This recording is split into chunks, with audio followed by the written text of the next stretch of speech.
What if I told you that our next speaker goes by the reality hacker?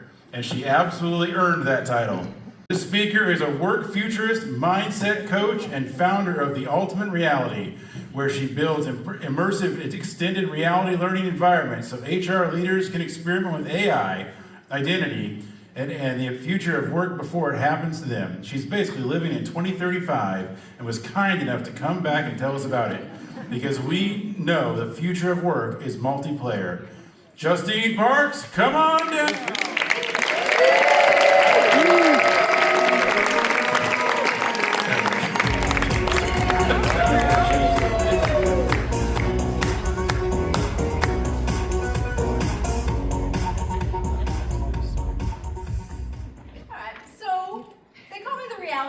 And that is because I use contemporary neuroscience, immersive learning design, and emerging technology to help leaders reimagine the employee experience for the future of work.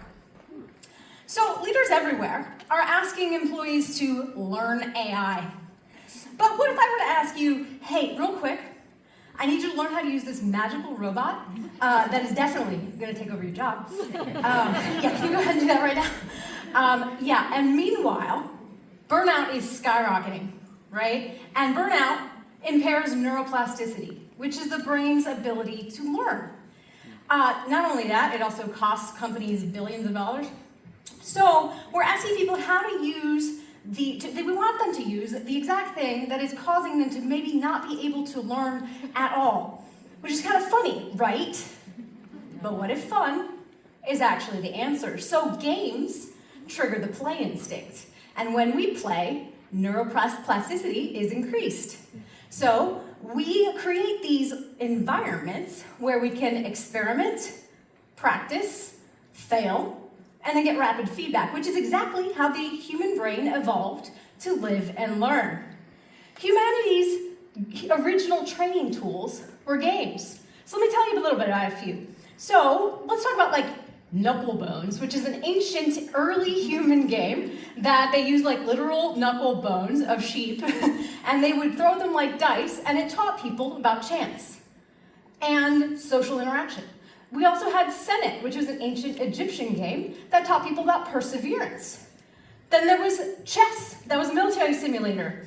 Then came video games, widely dismissed as a waste of time, but plot twist, they're not, because companies have been using video games to train people since the 70s. But what if the video game was the workplace? Hear me out. So my son is a 15-year-old semi-pro Minecraft player. Every day after school, he puts on a headset, logs into a multiplayer world where he begins talking about strategy, coding, and monetization with people from all around the world. One day I realized that kid's not playing, he's working. But isn't that kind of the same thing?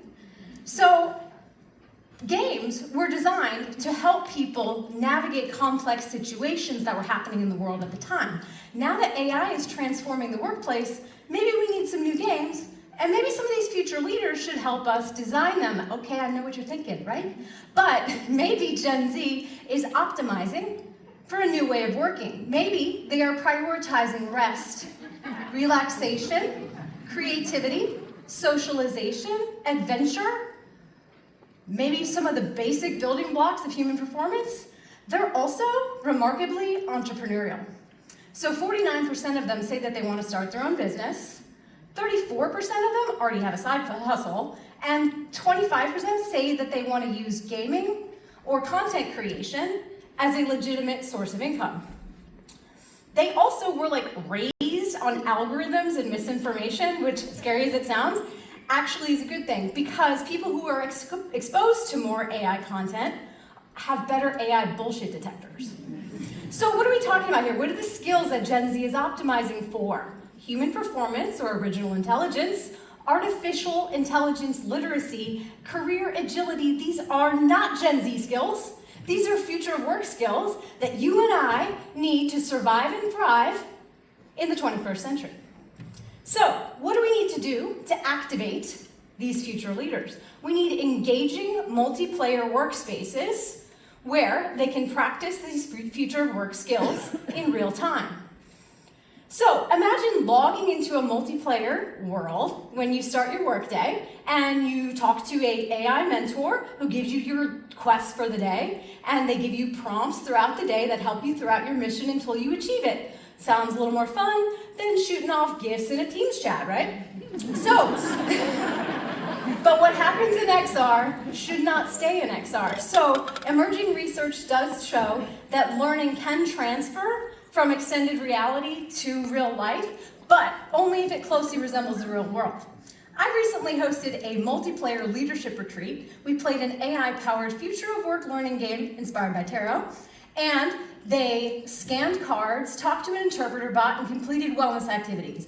None of these people were gamers. In fact, many of them were actively AI avoidant. However, inspired to play and win, they all engaged and stepped outside their comfort zones. So, maybe the future of work looks less like a Zoom call and more like Minecraft?